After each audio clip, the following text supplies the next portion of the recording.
वहाँ पे हो रही है। अरावलीज देने की भी पूरी तैयारी थी।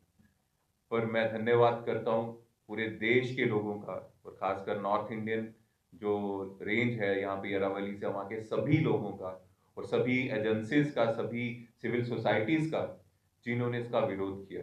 और मैं धन्यवाद करता हूँ अपने यूथ कांग्रेस के साथियों का भी, कांग्रेस के साथियों का भी, जिन्होंने इन सबके साथ मिलकर ये जो अरावली को खत्म करने की कोशिश करने वाली थी ये बीजेपी सरकार, उसके विरोध में सभी एक स्वर में आए। और ये लोगों की जीत है, भारत के लोगों की जीत है, जिन्होंने जो खड़े रहे कि नहीं, हम जो शाश्वत संस्कृति भारत देश की है, और 1.5 अरब साल से भी पुराना अरावली हिल्स जो है, इसको हम खत्म नहीं होने देंगे। चाहे कोई भी, चाहे प्रधानमंत्री जी के दोस्त के लिए ये स्कीम बनाई हो, लेकिन ये नियम होने देंगे। एक नई नाम चेंज करने की कोशिश की, जो 100 मीटर का जो एक हाइट जिसकी कम है, उसको अरावली ही नहीं रखना था और बदल कर उस पर सबको खत्म कर देना था। जिस तरह से मेरी एक दिल्ली में भी पीसी हुई थी, मैंने बताया था, 90% अरावली उसमें आती है जिसकी हाइट ही 100 मीटर से कम है। तो एक तरह से पूरा अरावली रेंज ये खत्म करने की बात थी। लेकिन ये प्रपोजल किसने दिया था? ये सुप्रीम कोर्ट का नहीं था। सुप्रीम कोर्ट की एक सेंट्रल एम्पावर्ड कमेटी होती है, सीईसी जिसको कहते हैं, वो देखती है माइनिंग्स के और इन सब के लॉस। इसको डिसॉल्व कर दिया था बीजेपी सरकार ने, और खुद फिर ये प्रपोजल भेजा कि 100 मीटर से नीचे जो भी अरावली होगी उसको हम अरावली रेंज मानेंगे ही नहीं।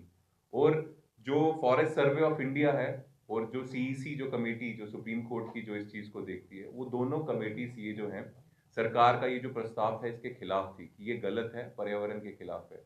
लेकिन सरकार ने जबरदस्ती इस चीज को मनाने की कोशिश की और सुप्रीम कोर्ट में ये ऑर्डर डाला।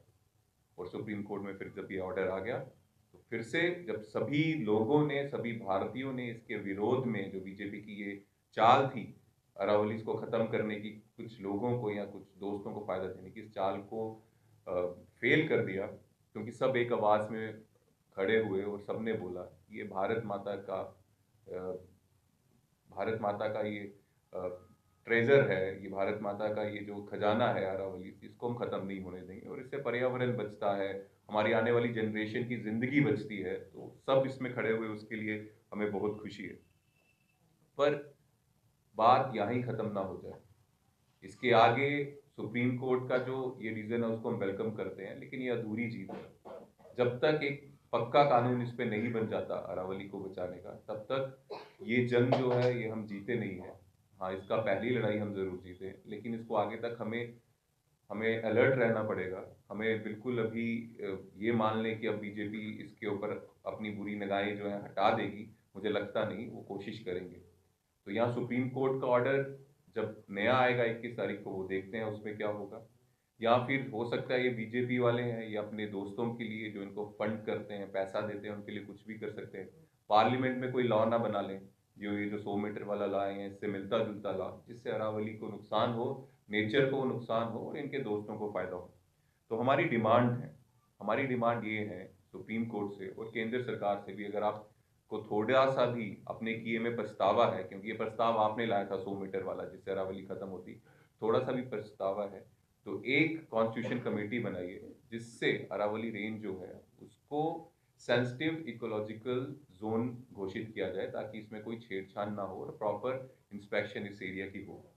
और जो एनवायरमेंटल मिनिस्टर हैं, जो यूनियन मिनिस्टर हैं environment, forest and climate exchange के, जिनके मंत्रालय से ये प्रपोजल सुप्रीम कोर्ट को गया था कि 100 मीटर से जो नीचे माउंटेन्स हैं, जो रेंज है, उसको अरावली से हटा दीजिए और ताकि उसका शोषण हो जाए।